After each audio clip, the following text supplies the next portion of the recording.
Assalamualaikum warahmatullahi wabarakatuh.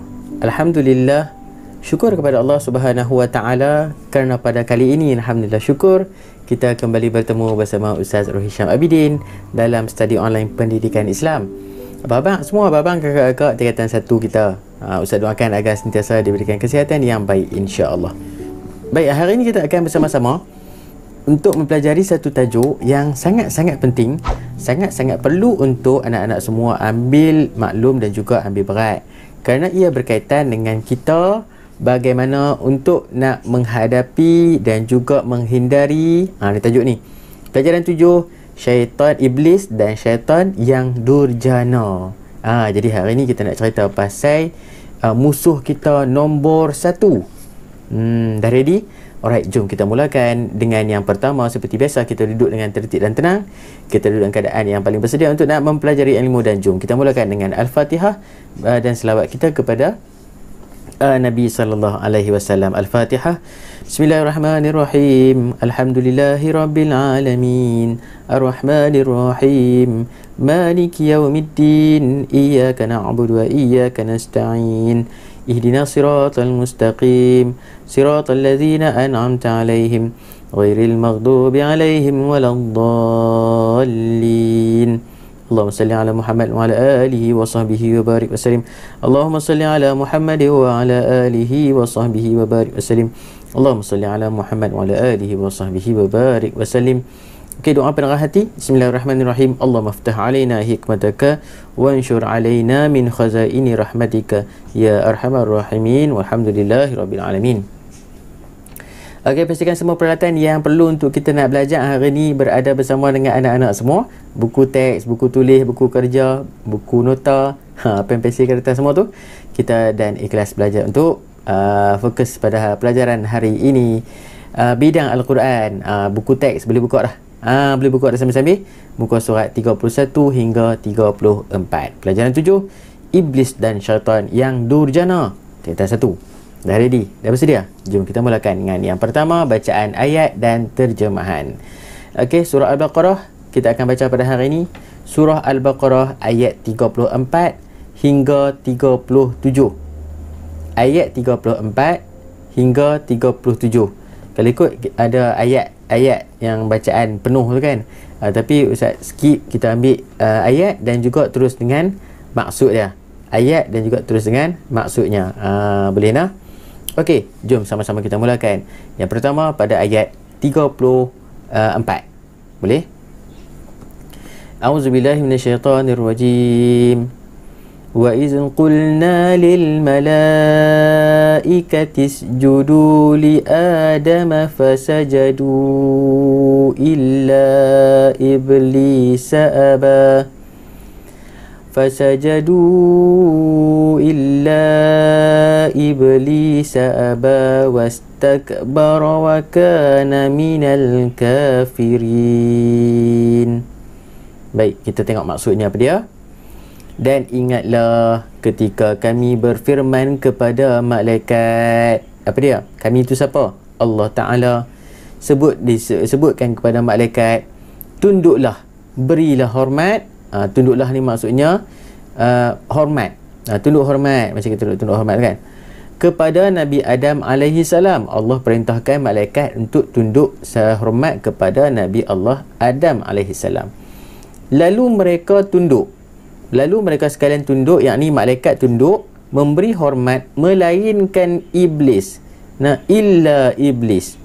Maka mereka memberikan tunduk illa iblis, melainkan iblis. Dia enggan dan takbur. Wastakbara, illa iblisa aba wastakbara, dia enggan, aba ni enggan, wastakbara dan takbur.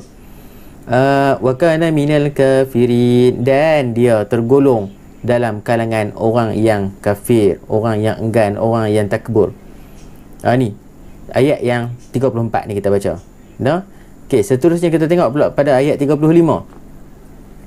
وَقُلْنَا يَا آدَمُ اسْكُنْ أَنْتَ وَزَوْجُكَ الْجَنَّةَ وَكُلَا مِنْهَا رَغَدًا حَيْثُ شِئْتُمَا ولا تقربا هذه الشجرة فتكونا من الظالمين. Ayat 35, Allah sebut dalam ayat ini apa dia? Dan kami berfirman, wahai Adam alaihi salam. Allah berfirman, wahai Adam, tinggallah engkau dan isterimu dalam syurga. Ini cerita yang selalu kita dengar, dan sebenarnya cerita yang kita dengar itu ada dalam Al-Quran. Cerita tentang Nabi Adam yang berada bersama dengan Hawa, isterinya, dalam syurga. Kemudian Allah sebut wa kula minha ragadan, dan makanlah daripada makanan-makanan syurga apa sahaja yang kamu berdua sukai sepuas-puasnya. Nah, haitsu syi'tu, manis puas-puasnya lah. Nak makan apa pun makan. Wala taqraba hazihi syajarah, dan Allah larang. Tengok ayat ni Allah sebut, ada yang Allah suruh dan ada yang Allah larang. Maknanya kita kena buat apa yang Allah suruh dan kita tinggalkan apa yang Allah larang. Ini ceritanya. Fataku tadi wala taqraba hazihi syajarah. Janganlah kamu menghampiri pokok ini. Allah larang Nabi Adam dengan isterinya, jangan hampir kepada pokok ni. Mana? Fatakuna minaz zalimin, maka kamu akan tergolong dalam golongan orang yang zalim. Maknanya kalaulah kamu duduk dalam syurga hampir pula pada pokok yang Allah larang, maka automatik digolongkan golongan, ataupun Allah sebutlah kepada Nabi Adam ini, kalau kamu hampir juga, maka kamu akan jadi orang yang zalim. Zalim ni maknanya orang yang zalim pada diri sendirilah, sebab tidak mengikut arahan dan juga perintah Allah Ta'ala. Okey, jadi itu yang pertama. Yang kedua, kemudian kita sambung pada ayat yang فَأَزَلَّهُمَا الشَّيْطَانُ عَنْهَا فَأَخْرَجَهُمَا مِمَّا كَانَا فِيهِ وَقُلْنَا اهْبِطُوا بَعْضُكُمْ لِبَعْضٍ عَدُوٌّ وَلَكُمْ فِي الْأَرْضِ مُسْتَقَرٌّ وَمَتَاعٌ إِلَى حِينٍ. Boleh? Terusnya kita tengok pada maksud. Setelah itu lalu syaitan menggelincirkan mereka berdua dari syurga itu. Maknanya Nabi Adam alaihi salam dan isterinya telah pun menghampiri pokok tersebut. Makna kata mereka telah melakukan larangan Allah Ta'ala. Disebabkan apa? Disebabkan syaitan yang membisikkan, ataupun syaitan di ayat di sini, syaitan menggelincirkan Nabi Adam dan Hawa, yakni isteri Nabi Adam, dengan melakukan suatu larangan yang telah Allah perintah jangan buat. Kemudian wa qulna ihbitu ba'dukum li ba'din adu, maka dan menyebabkan mereka dikeluarkan dari nikmat yang telah berada di dalamnya. Wa qulna ihbitu ba'dukum li ba'din adu, dan kami berfirman, Allah berfirman, turunlah kamu, sebahagian kamu menjadi musuh sebahagian yang lain. Ni Allah sebut walakum fil ardi mustaqarrun wa mata'un ila hin, dan bagi kamu semua sediakan tempat kediaman di bumi serta manfaat kesenangan hingga satu masa, yakni mati. Jadi Allah sebut dalam surah ini, dalam ayat ini, ayat 36 ini, apakah akibat daripada melakukan sesuatu larangan Allah Ta'ala, walhal seorang Nabi Allah, yakni Nabi Adam bersama isterinya telah melakukan satu disebutnya sebagai kesalahan. Dan kesalahan itu Allah, ayatnya juga kita nak sebut secara nak mudah faham, Allah telah ayatnya hukum mereka, Nabi Adam dengan Hawa ini, dengan diturunkan daripada syurga ke dunia, ke bumi ini.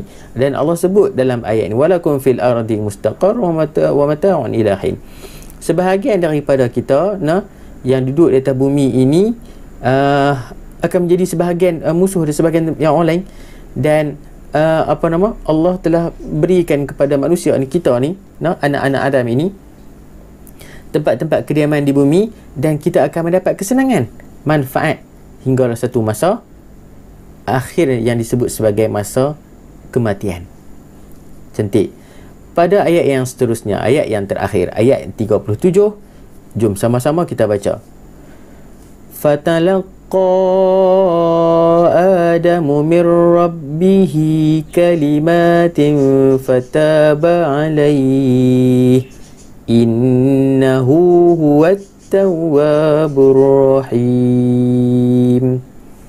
Sadaqallahul azim. Dan Allah sebut dalam ayat yang ke-37, kemudian Nabi Adam alaihi salam menerima daripada Tuhannya beberapa kalimah, yakni Allah ajarkan kepada Nabi Adam beberapa ayat, beberapa kalimah perkataan sebagai apa? Kata-kata pengakuan taubat yang diamalkannya. Nah, lalu Allah menerima taubatnya, yakni Nabi Adam telah menyebutkan ataupun melafazkan kata-kata taubat yang mana juga Allah ajarkan kepada Nabi Adam untuk dilafazkan. Lalu Allah terima taubatnya. Apa dia? Taubat Nabi Adam tadi, sesungguhnya innahu huwat tawwabur rahim. Allah lah yang maha pengampun, yakni maha penerima taubat, lagi maha mengasihani.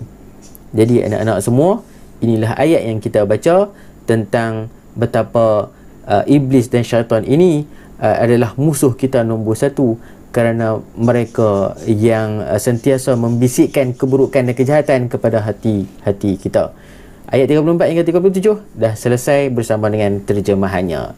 Terus dengan seterusnya kefahaman ayat, kita nak tengok perbezaan ataupun kisah-kisah yang berlaku untuk ketaatan malaikat dan juga penderhakaan iblis. Dan untuk makluman anak-anak pelajar sekalian, sebelum iblis ini dilaknat oleh Allah Ta'ala, iblis juga adalah sebahagian daripada para malaikat.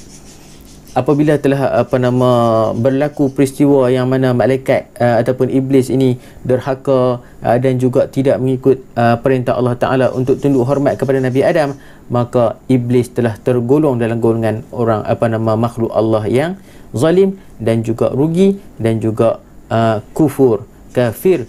Oleh kerana itu kita nak tengok malaikat dan juga iblis ini bagaimana keadaannya. Malaikat hamba Allah Subhanahu Wa Ta'ala yang taat pada perintah Allah Ta'ala. Segala apa yang Allah perintahkan, malaikat tidak pernah langsung ingkar dan juga enggan untuk melakukannya. Kemudian malaikat juga mereka akan melakukan segala arahan dan suruhan Allah Ta'ala.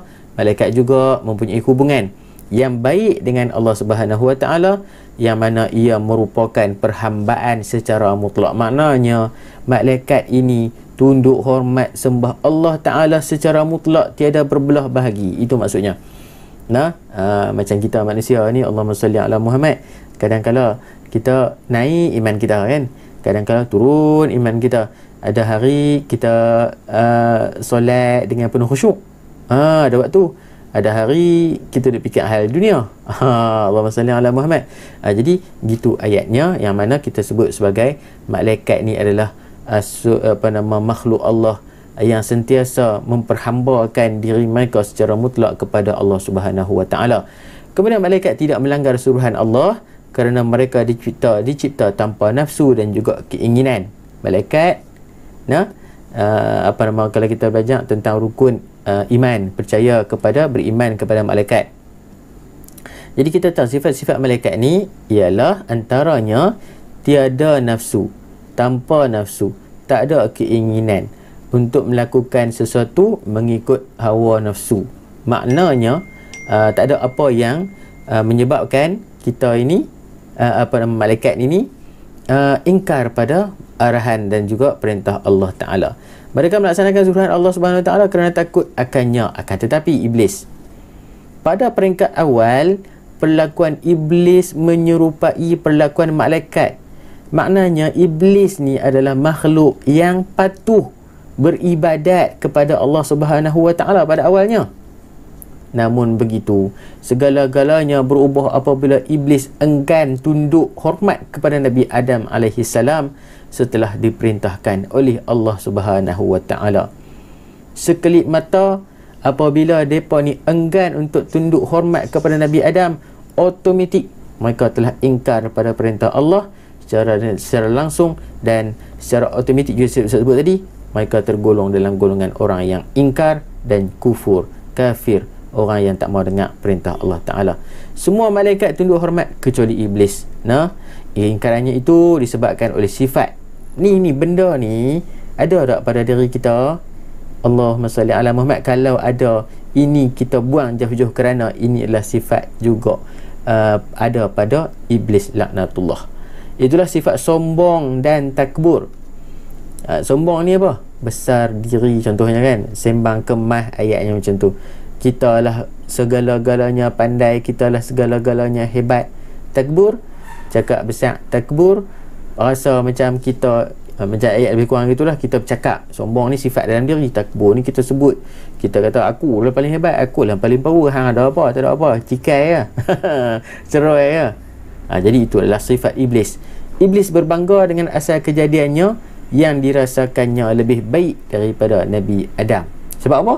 Sebab sifat kejadian iblis itu sendiri yang diciptakan daripada api. Dia kata Nabi Adam diciptakan daripada tanah.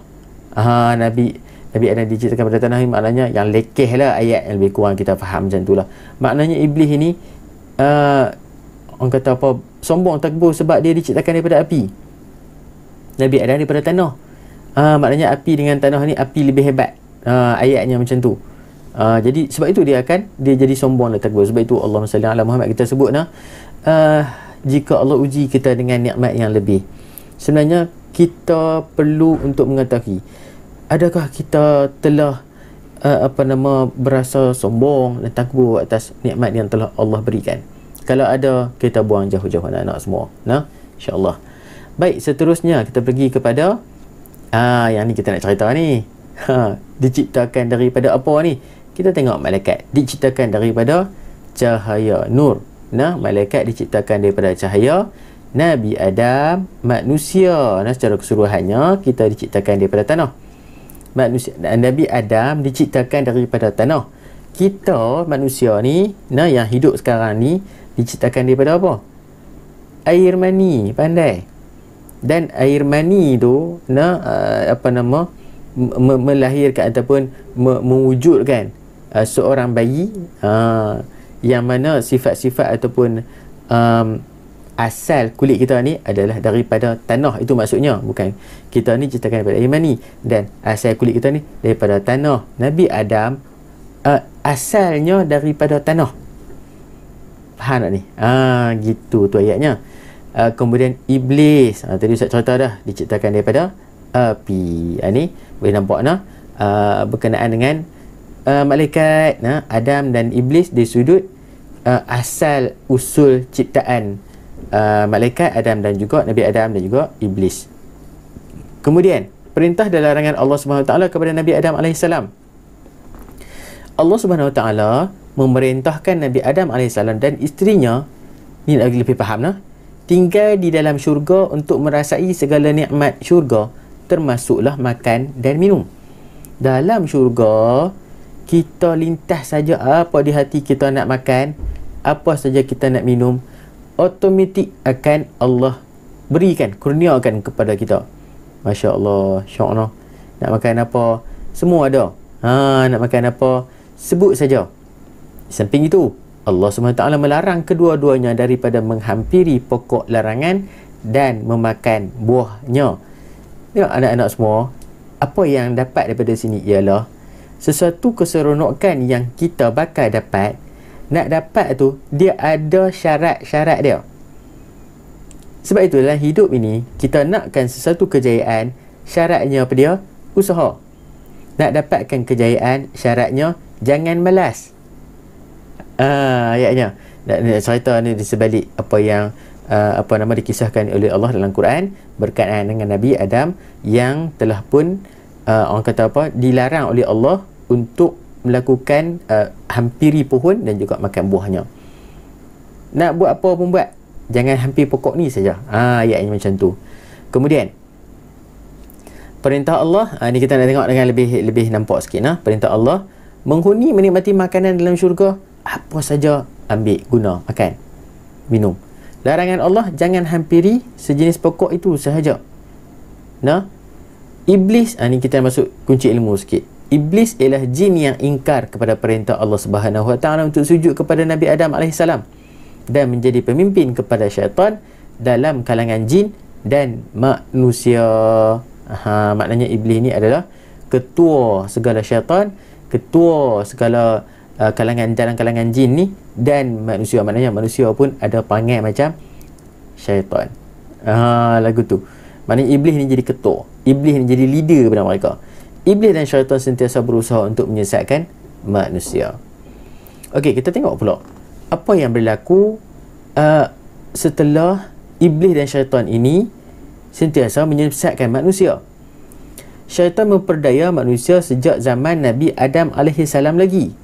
Biasa dengar, kita tahu kisah tentang Habil dan Qabil, yakni anak kepada Nabi Adam dan juga Hawa, yang mana juga telah dibisikkan oleh syaitan untuk melakukan satu kejahatan. Nabi Adam AS biasanya dihasut ataupun dipengaruhi oleh iblis sehingga mereka diturunkan ke bumi. Sejak itu iblis dan syaitan terus berusaha menyesatkan manusia dengan pelbagai cara. Sampai bila, anak-anak semua? Sampai bila? Sampai hari kiamat. Sampai hari kiamat. Antara cara syaitan menyesatkan manusia adalah dengan yang ni anak-anak semua. Dengar betul-betul, ambil panduan. Yang ni selalu berlaku pada diri kita. Rupa-rupanya ini adalah bisikan syaitan. Rupa-rupanya ini adalah pengaruh ataupun syaitan duk mai ajak kita ataupun buatkan kita rasa benda ni. Yang pertama apa dia? Menimbulkan rasa was-was dalam diri kita sebagai manusia ni. Kita duk rasa betul ke aku buat ni? Betul ke kawan tu jadi lagu tu? Dia duk syok orang. Betul ke apa yang aku tak buat ni? Dia duk rasa macam was-was, rasa was-was. Rasa macam tak yakin. Itu adalah bisikan syaitan, tak yakin. Main mengaji hari ni, betul ke aku mengaji hari ni dengan Ustaz Syam? Contoh kan. Jadi itu adalah bisikan syaitan. Kita buang bisikan tersebut, kita yakin pada diri kita apa yang kita buat kerana Allah, insya-Allah betul dan benar. Yang kedua, menghasut manusia supaya meninggalkan suruhan Allah. Duk jadi malas nak solat, jadi malas nak puasa, jadi malas nak tutup aurat. Itu bisikan syaitan duk hasut kita tu supaya kita tinggalkan suruhan Allah Ta'ala. Allah suruh kita puasa, solat. Allah suruh kita tutup aurat dengan baik. Allah suruh kita baca Quran. Tapi kita malas, kita tak mau kan. Rupanya itu adalah bisikan syaitan. Lawan. Kita kena kuatkan iman kita. Menghasut manusia supaya melakukan larangan Allah. Tadi suruh kita jangan buat apa yang Allah suruh. Bila kita buat apa yang Allah larang, itu juga adalah sebahagian daripada hasutan syaitan, hasutan iblis. Duk main bisik kat kita, alah minumlah arak sikit, alah buka lah aurat pi, tak apa hang segak contohlah kan, hang segak pakai luar pendek pun comel, hang segak pakai pi lah, gena pun buka lah tudung tu kan, contoh. Itu adalah hasutan syaitan untuk kita buat larangan Allah Ta'ala. Dan juga menimbulkan perasaan riak apabila beramal. Maknanya amal ni buat benda baik. Dalam buat benda baik itu ada perasaan pada diri kita. Orang tengok aku buat benda baik. Orang tengok aku anak soleh ni. Bila perasaan sebegitu, rasa diri ni baik, rasa diri ni soleh, rasa diri ni orang kata apa, boleh jadikan contoh, bagi orang puji kita, itu perasaan riak. Dan sebenarnya itu juga adalah bisikan syaitan. Suruh kita duk rasa hebat. Menggalakkan amalan sesat. Amalan sesat ni macam mana? Buat agama Islam tapi sebenarnya bukan agama Islam suruh buat. Nampak macam Islam tapi rupanya sesat. Gitu. Solat 2 rakaat subuh. Contoh dua solat subuh 2 rakaat, dia pergi buat 4 rakaat. Dia kata apa? Buatlah 4 rakaat, pahala lebih sikit. Mana boleh kan?